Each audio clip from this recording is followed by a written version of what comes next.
Hello friends, हूँ दीप्ति व्यास અને તમારું વિજ્ઞાનના લેક્ચરમાં સ્વાગત છે। વિદ્યાર્થી મિત્રો, આપણે વિજ્ઞાનની અંદર અભ્યાસ કરી રહ્યા છીએ ચેપ્ટર 8 ગતિ। પહેલા બે લેક્ચરમાં આપણે ગતિ વિશે પ્રાથમિક ખ્યાલ મેળવ્યો। આપણે ગતિના પ્રકાર, ગતિના ઉદાહરણો, ગતિ જો સુરેખ પથ પર થતી હોય તો એ સુરેખ પથ પર અંતર અને સ્થાનાંતર કેવી રીતે મેળવી શકાય એના વિશે અભ્યાસ કર્યો। આજના લેક્ચરની અંદર વિદ્યાર્થી મિત્રો આપણે અભ્યાસ કરવાના છે સ્થાનાંતર શોધવાનું સૂત્ર, કે સ્થાનાંતર કોઈ સૂત્રની મદદથી કેવી રીતે શોધી શકાય, નિયમિત ગતિ કોને કહેવાય, અનિયમિત ગતિ કોને કહેવાય, સાથે સાથે ઝડપ, નિયમિત ઝડપ અને સરેરાશ ઝડપ વિશે આપણે સમજૂતી મેળવવાની છે। તો સૌપ્રથમ આપણે શરૂઆત કરીએ સ્થાનાંતર શોધવાના સૂત્રથી। તો કેવી રીતે આપણે સ્થાનાંતરનું સૂત્ર મેળવી શકીએ છીએ, તો એના માટે આકૃતિ ધ્યાનમાં લઈએ। દાખલા તરીકે કોઈ પદાર્થ છે, એ પદાર્થ સુરેખ પથ પર ગતિ કરે છે અને એ પદાર્થનો સંદર્ભ બિંદુ છે અહીં આગળ O। આ O એ પદાર્થનું સંદર્ભ બિંદુ છે, સુરેખ પથ પર પદાર્થ ગતિ કરે છે। હવે આ સંદર્ભ બિંદુ O ની સાપેક્ષે પદાર્થ છે એ t બરાબર 1 એકમ સમયે, હવે તમે 1 કલાક લઈ શકો, 1 મિનિટ લઈ શકો, તમારી ઉપર, t બરાબર 1 એકમ સમયે પદાર્થનું સ્થાન x1 છે। આ છે સ્થાન અને આ છે સમય, અને એ જ પદાર્થ છે, એ પદાર્થ ગતિ કરીને t બરાબર 2 એકમ સમયે આ પદાર્થનું સ્થાન x2 બની જાય છે। આ અહીં આગળ તમારે કિલોમીટર પ્રતિ કલાક લેવું હોય, મીટર પ્રતિ સેકન્ડ લેવું હોય, કે ભાઈ કિલોમીટરમાં 1 કલાકમાં આટલા કિલોમીટર અંતર કામે છે, તમારે મિનિટમાં તમારે સમય લેવો હોય, કિલોમીટરમાં કે અંતર લેવું હોય, અને સમય છે તમારે મિનિટમાં કે સેકન્ડમાં લેવો હોય, તમારી ઉપર ડિપેન્ડ કરે છે। આપણે અહીં આગળ એકમ તરીકે બતાવ્યું છે। હવે તમારે સ્થાનાંતર શોધવું છે, તો સ્થાનાંતરની વ્યાખ્યા શું કહે છે કે ભાઈ સ્થાનમાં થતો ફેરફાર, આપેલા ચોક્કસ સમયગાળામાં સ્થાનમાં થતો ફેરફાર। તો તમે સ્થાનાંતરનું સૂત્ર કઈ રીતે લખી શકો, તો ભાઈ સ્થાનાંતર બરાબર હંમેશા સ્થાનાંતર એટલે અંતિમ સ્થાનમાંથી પ્રારંભિક સ્થાનની બાદબાકી। એટલે અહીંયા આગળ હું શું લખીશ, અંતિમ સ્થાન ઓછા પ્રારંભિક સ્થાન। હવે સ્થાનાંતરને ઇંગ્લિશની અંદર ડિસ્પ્લેસમેન્ટ કહેવામાં આવે છે। ડિસ્પ્લેસમેન્ટનો તમે ડી પણ મૂકી શકો, પણ તમારા પાઠ્યપુસ્તકમાં સ્થાનાંતરની સંજ્ઞા s આપી છે, એટલે સ્થાનાંતર s બરાબર અંતિમ સ્થાન t બરાબર 2 એકમ સમય ક્યાં હતું, તો અંતિમ સ્થાન હતું એ હતો x2। કેમ, તો ભાઈ અહીંયાથી ગતિ શરૂ કરીને એ અહીંયા પહોંચે છે, અહીંયા પહોંચે છે એટલે આ અંતિમ સ્થાન થયું। તો આ અંતિમ સ્થાન x2 ઓછા આ થઈ ગયું, અહીંયાથી ગતિ શરૂ કરી છે એટલે આ થઈ ગયું પ્રારંભિક સ્થાન x1। તો આ થઈ ગયું સ્થાનાંતર શોધવાનું સૂત્ર। સ્થાનાંતર s બરાબર અંતિમ સ્થાન ઓછા પ્રારંભિક સ્થાન, મતલબ કે x2 માઇનસ x1। અને સમયગાળો તમારે દર્શાવવો હોય તો એ સમયગાળો કઈ રીતે દર્શાવી શકશો, તો સમયગાળો તમારે આ રીતે દર્શાવવાનો હોય કે ભાઈ અંતિમ સમયમાંથી પ્રારંભિક સમય। તો ડિસ્પ્લેસમેન્ટનું સૂત્ર કયું થયું, સ્થાનાંતર શોધવાનું સૂત્ર કયું થયું, આ તો થઈ ગયો સમયગાળો। સ્થાનાંતર શોધવાનું સૂત્ર વિદ્યાર્થી મિત્રો થયું અંતિમ સ્થાન x2 ઓછા પ્રારંભિક સ્થાન x1। આ રીતે તમે સ્થાનાંતર શોધી શકો છો જો તમારી પાસે અંતિમ સ્થાન અને પ્રારંભિક સ્થાનનું મૂલ્ય હોય તો। હવે સ્થાનાંતરની દિશા કઈ હોઈ શકે, તો એક વસ્તુ યાદ રાખજો, સ્થાનાંતરની દિશા હંમેશા પ્રારંભિક સ્થાનથી અંતિમ સ્થાન તરફ જતી દિશામાં હોઈ શકે। સ્થાનાંતર હંમેશા પ્રારંભિક સ્થાનથી અંતિમ સ્થાન તરફ જતી દિશા હોય છે। વિદ્યાર્થી મિત્રો, હવે આપણે આગળ જોઈએ નિયમિત ગતિ કોને કહેવાય ને અનિયમિત ગતિ કોને કહેવાય। નિયમિત ગતિ એટલે કોઈ પણ પદાર્થ એક સરખા સમયગાળામાં એક સરખું અંતર કાપે તો એ પદાર્થ નિયમિત ગતિ કરે છે તેમ કહેવાય. કીવર્ડ કયા છે? તો કીવર્ડ છે એક સરખા સમયગાળામાં એક સરખું અંતર કાપે તો આને નિયમિત ગતિ કહેવામાં આવે છે.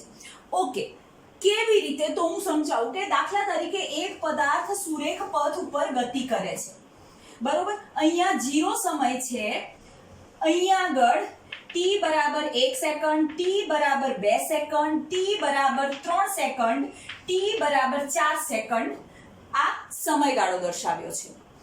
હવે આ સમયગાળો છે એના હિસાબથી કોઈ પણ પદાર્થે પહેલી 1 સેકન્ડમાં 5 મીટર અંતર કાપ્યું છે, બીજી 1 સેકન્ડમાં 10, ત્રીજી સેકન્ડે 15 અને ચોથી સેકન્ડે 20 મીટર જેટલું અંતર કાપ્યું છે. હવે યાદ શું રાખવાનું છે? એક સરખા સમયગાળામાં એક સરખું અંતર કાપે અથવા તો એક સરખું સ્થાનાંતર કરે છે તો એને નિયમિત ગતિ કરે છે તેમ કહેવાય. હવે આ બે સમયગાળાનો આપણે તફાવત લઈએ તો t2 - t1 બરાબર કેટલું થશે? તો ભાઈ 1 સેકન્ડ થશે. આ સમયગાળો 1 સેકન્ડનો થયો. એવી જ રીતે t2 થી t3 આ સમયગાળો પણ 1 સેકન્ડનો થયો. એવી જ રીતે t3 થી t4 તો એ સમયગાળો પણ 1 સેકન્ડ કે 1 મિનિટનો થયો. તો સમયગાળો કયો થયો? એક સરખો. કેવો થયો? એક સરખો. t1 થી t2 લો તોય 1 સેકન્ડ, t2 થી t3 લો તોય 1 સેકન્ડ, t3 થી t4 લો છો તો પણ 1 સેકન્ડ. હવે નીચે જુઓ અંતર કેટલું કપાય છે. તો અહીંયા 5 થી 10 એટલે 5 મીટરનું અંતર, 10 થી 15 પાછું 5 મીટરનું અંતર અને 15 થી 20 એટલે પાછું 5 મીટરનું અંતર. તો અહીંયા આગળ હું x2 - x1 એનું સ્થાનાંતર ગણું કે અંતર ગણું તો શું થશે? તો ભાઈ અંતિમમાંથી પ્રારંભિક બાદ એટલે 5 મીટર થયું. તો આ વસ્તુ આ રીતે સમજાવી શકાય કે સમયગાળો એક સરખો હોય. અહીંયા આગળ મેં સમયગાળો એક સરખો લીધો છે. 1 સેકન્ડ, પછી 2 સેકન્ડ, પછી 3 સેકન્ડ, પછી 4 સેકન્ડ, બરોબર. અને એના એકોર્ડિંગ એના પ્રમાણે અંતર કેવી રીતે કપાય છે? તો પહેલી 1 સેકન્ડના અંતે 5, બીજીના અંતે 10, ત્રીજીના અંતે 15 અને ચોથાના અંતે 20. અહીંયા આગળ 5-5 મીટરનો અંતર કપાય છે. તો વસ્તુ એ જ થઈ કે કોઈ એક પદાર્થ એક સરખા સમયગાળાની અંદર એક સરખું અંતર કાપે છે ને તો એ પદાર્થ નિયમિત ગતિ કરે છે તેમ કહેવાય. તો આના ઉદાહરણો કઈ રીતે આપવાના? તો ભાઈ આના ઉદાહરણો કુદરતમાં બનતી તમામ ઘટનાઓ છે ને એ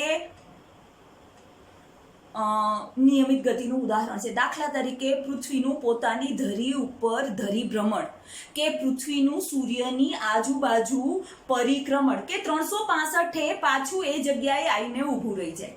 365 દિવસ પછી પાછું એની એ જગ્યાએ આવીને ઊભું રહી જાય.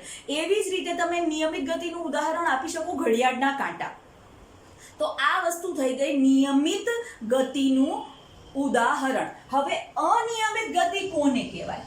તો ભાઈ કોઈ પણ પદાર્થ છે એ આપેલા ચોક્કસ સમયગાળામાં એક સરખું અંતર કાપતો નથી તો એ પદાર્થ અનિયમિત ગતિ કરે છે તેમ કહેવાય. કેવી રીતે? તો આનું વ્યાખ્યા શું થઈ ગઈ કે ભાઈ આપેલા એક સરખા સમયગાળામાં એક સરખું અંતર ન કાપે તો એને અનિયમિત ગતિ કહેવાય. દાખલા તરીકે આ જ વસ્તુ અહીંયા આગળ હું ડ્રો કરીને તમને બતાવું છું કે અહીંયા આગળ 0, આ t બરાબર 1, આ t બરાબર 2, આ t બરાબર 3. હવે પહેલા એ ગાડીએ કે એ પદાર્થે 5 મીટર, પછી 8 મીટર, પછી 15 મીટર એવી રીતે અંતર કાપ્યું છે. તો અહીંયા આગળ સમયગાળો તો ચોક્કસ જ રહેશે. સમયગાળો અહીંયા આગળ 1 સેકન્ડ લેવો હોય તો 1 સેકન્ડ અને 1 મિનિટ લેવો હોય તમારે જે તમે લીધો હોય એ સેકન્ડનો જ રહેશે. પણ અહીંયા આગળ કપાયેલું અંતર જુઓ, અહીંયા આગળ તમે બાદ કરો છો, અહીંયા આગળ કે ભાઈ અંતિમમાંથી પ્રારંભિક બાદ કરો છો તો અહીંયા આગળ આ t બરાબર 0, અહીંયા આગળ 5 મીટર અંતર કાપ્યું, અહીંયા આગળ 3 મીટર અંતર કાપ્યું અને અહીંયા આગળ અંતર કાપ્યું 7 મીટર. અહીંયા જુઓ ગાળો 5-5 નો રહ્યો તો અહીંયા આગળ ગાળો વધારે ઓછો થતો જાય છે. તો આ પ્રકારની જે ગતિ છે એ ગતિને અનિયમિત ગતિ કહેવાય. એનું ઉદાહરણ શું? તો ભાઈ અનિયમિત ગતિનું ઉદાહરણ છે ટ્રાફિક વાળા રસ્તા ઉપર ચાલતા વાહનો. ફૂલ ટ્રાફિક હોય તો બ્રેક મારી મારીને વાહન આગળ જાય, બરોબર છે. તો અંતર છે ને એક સરખું ના કપાય. તો આ વસ્તુ થઈ ગઈ નિયમિત ગતિ અને અનિયમિત ગતિ. ફરીથી હું તમને કહી દઉં કે એક સરખા કોઈ પણ ગતિમાન પદાર્થ આપેલા સમયગાળામાં અથવા તો એક સરખા સમયગાળામાં એક સરખું અંતર કાપે તો તે પદાર્થ નિયમિત ગતિ કરે છે, અને કોઈ પણ પદાર્થ આપેલા સમયગાળામાં એક સરખા સમયગાળામાં એક સરખું અંતર નથી કાપતો ને તો તે પદાર્થ અનિયમિત ગતિ કરે છે તેમ કહેવાય. બીજો મુદ્દો આપણે જોઈએ કે ભાઈ નિયમિત ગતિ કોઈ પદાર્થ કરે છે ત્યારે એનું આપણે આલેખીય નિરૂપણ કરીએ કે ભાઈ અંતર વિરુદ્ધ સમયનો આલેખ આપણે લઈએ છીએ તો હંમેશા અંતર વિરુદ્ધ સમયનો આલેખ નિયમિત ગતિમાં આવી રીતે સુરેખા મળે, સીધી લીટી આવી રીતે. જ્યારે કોઈ પણ અનિયમિત ગતિ કરતા પદાર્થનો અંતર વિરુદ્ધ સમયનો આલેખ આપણે લઈએ તો એ આવી રીતે તમને zigzag આલેખ મળશે, અનિયમિત ગતિ દર્શાવે છે. આ અંતર વિરુદ્ધ સમયનો આલેખ નિયમિત ગતિ દર્શાવે છે. એવી જ રીતે વેગ વિરુદ્ધ સમયનો આલેખ લઈએ છીએ નિયમિત ગતિમાં તો એ તમને x અક્ષને સમાંતર રેખા દર્શાવશે. આ x અક્ષ છે એને સમાંતર રેખા. ક્યારે? જ્યારે નિયમિત ગતિ કરે છે એ નિયમિત ગતિ કરતા વાહનોનો આલેખ આપણે વેગ વિરુદ્ધ સમયના સંદર્ભમાં લીધો છે તો આવી રીતે x અક્ષને સમાંતર રેખા દર્શાવશે.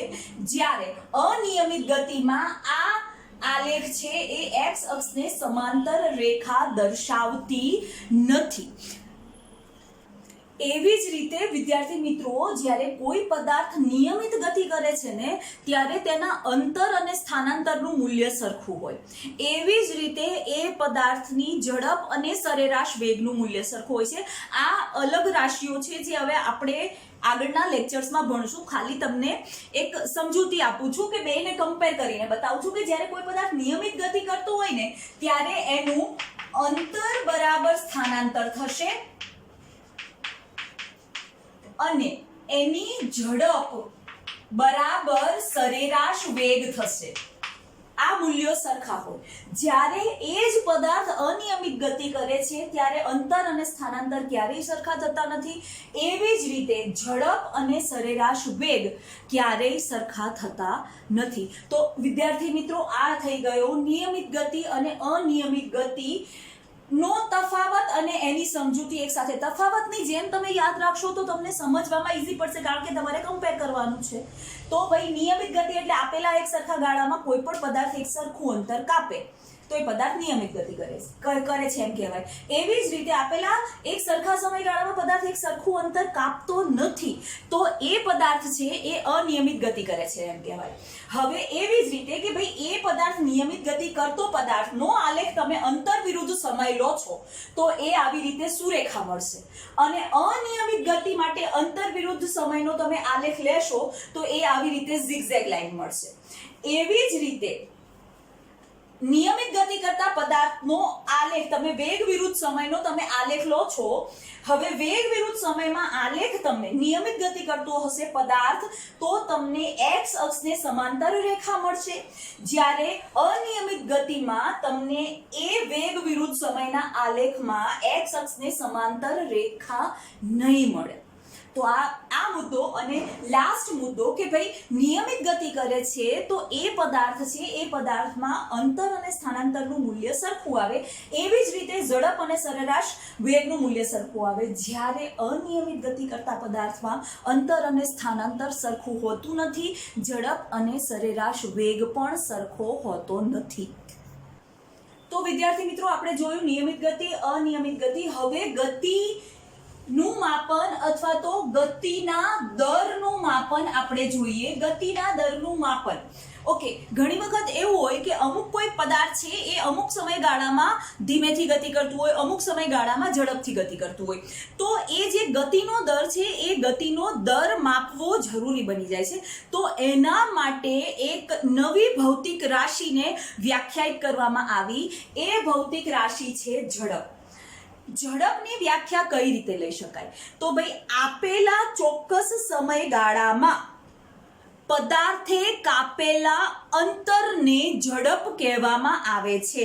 વ્યાખ્યા ધ્યાનથી સમજો કે ગતિમાન પદાર્થ છે એ ગતિમાન પદાર્થે એકમ સમયમાં જે અંતર કાપ્યું છે, ગતિમાન પદાર્થે એકમ સમયમાં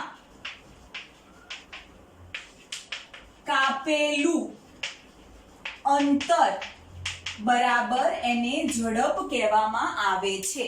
એકમ સમયમાં કાપેલું અંતર. દાખલા તરીકે આપણે તો એને કઈ રીતે એને શોધી શકાય? એકમ સમયમાં કાપેલું અંતર એટલે ઝડપ. તો એ ઝડપને કઈ રીતે શોધી શકાય? તો દાખલા તરીકે હું એવું કહું કે ભાઈ t બરાબર 0 સમયે એનું સ્થાન x બરાબર 0 હતું અને t બરાબર 1 સમયે એનું સ્થાન x1 બરાબર 3 મીટર હતું. અહીં આગળ હું સેકન્ડ લખી નાખું. હવે આ પદાર્થની મારે ઝડપ શોધવી હોય તો કેવી રીતે શોધાય? તો ઝડપ બરાબર કાપેલું અંતર છેદમાં લીધેલો સમય. હવે કાપેલું અંતર એટલે કેવું? તો ભાઈ 3 મીટર ઓછા 0 મીટર છેદમાં લીધેલો સમય કયો? તો ભાઈ અહીં આગળ 1 સેકન્ડ ઓછા 0 સેકન્ડ. આ સેકન્ડ 1 સેકન્ડ ઓછા 0 સેકન્ડ. આ વસ્તુ થઈ ગઈ ઝડપ. ઓકે, અહીં આગળથી જુઓ. ઝડપ બરાબર કાપેલું અંતર છેદમાં લીધેલો સમય. અંતર કેટલું કાપ્યું છે? તો અંતર અહીંયા 3. કેવી રીતે અંતર ગણવાનું? તો ભાઈ અહીં આગળ 3 મતલબ કે અંતિમ સ્થાન ઓછા પ્રારંભિક સ્થાન 3 ઓછા 0 બરાબર આ આવશે 3 મીટર અને સેકન્ડ 1 ઓછા 0 બરાબર 1 આવશે. તો આ અંતર ની સંદર્ભે, સમયની સંદર્ભે ઝડપ કેટલી આવી? તો ઝડપ આવી 3 મીટર પ્રતિ સેકન્ડ.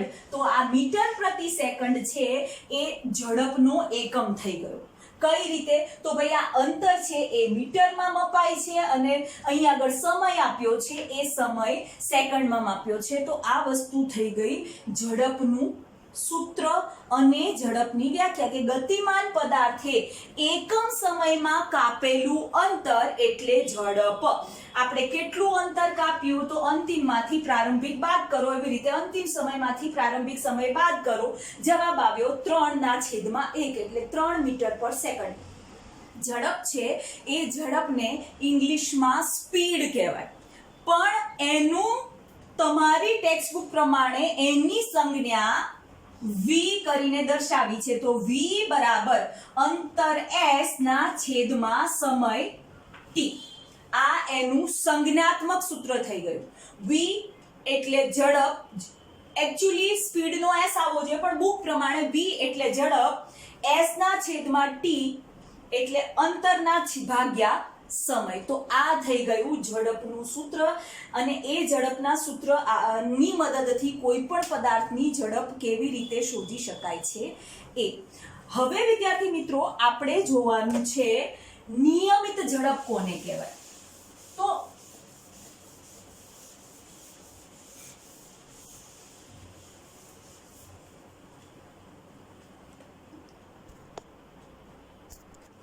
નિયમિત ઝડપ એટલે કોઈ પણ પદાર્થ છે એ એક સરખા સમયગાળામાં એક સરખું અંતર કાપે છે અને પછી એની સરેરાશ ઝડપ લઈએ ને તો એ સરેરાશ ઝડપ પણ સરખી આવે તો એ પદાર્થ નિયમિત ઝડપે ગતિ કરે છે એમ કહેવાય.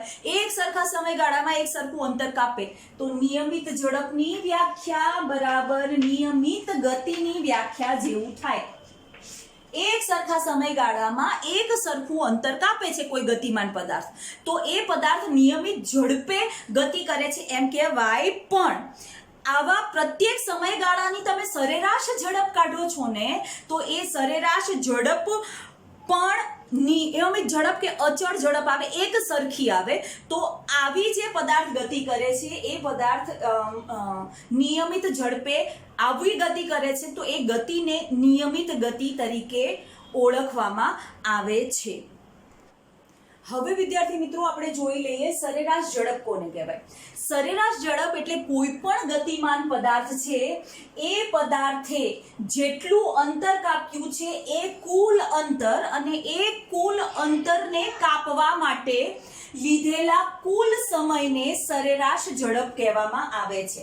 હવે એ અંતર અને ઝડપનો જે ગુણોત્તર છે ને એને સરેરાશ ઝડપ કહેવામાં આવે છે. ફરીથી જોઈ લઈએ, પદાર્થે કાપેલું કુલ અંતર અને તે અંતર કાપવા માટે જે કુલ સમય લીધો છે એનો જે ગુણોત્તર છે, ગુણોત્તર એટલે આ વસ્તુ, એનો જે ગુણોત્તર છે એ ગુણોત્તરને સરેરાશ ઝડપ કહેવામાં આવે છે. સરેરાશ ઝડપનું સૂત્ર v એવરેજ, av એટલે એવરેજ, બરાબર s/t.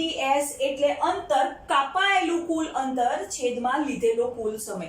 તો વિદ્યાર્થી મિત્રો આ જે વસ્તુ થઈ, આ વસ્તુનો એકમ કયો થશે? તો આ વસ્તુનો એકમ, આ અંતર છે એટલે મીટર અને આ સમય છે એટલે સેકન્ડ. તો સરેરાશ ઝડપનો એકમ પણ ઝડપના એકમની જેમ મીટર પ્રતિ સેકન્ડ થશે. આ SI પદ્ધતિથી એકમ થયો. આનાથી મોટો એકમ થશે કિલોમીટર પ્રતિ કલાક, અને નાનો એકમ લેવો હોય તો સેન્ટીમીટર પ્રતિ સેકન્ડ. આ એના એકમો થયા. તો આ વસ્તુ થઈ ગઈ સરેરાશ ઝડપ. એના દાખલા આપણે નેક્સ્ટ લેક્ચરની અંદર શીખીશું. અહીંયા આ લેક્ચર પૂરો થાય છે. ત્યાં સુધી take care, B happy and good bye.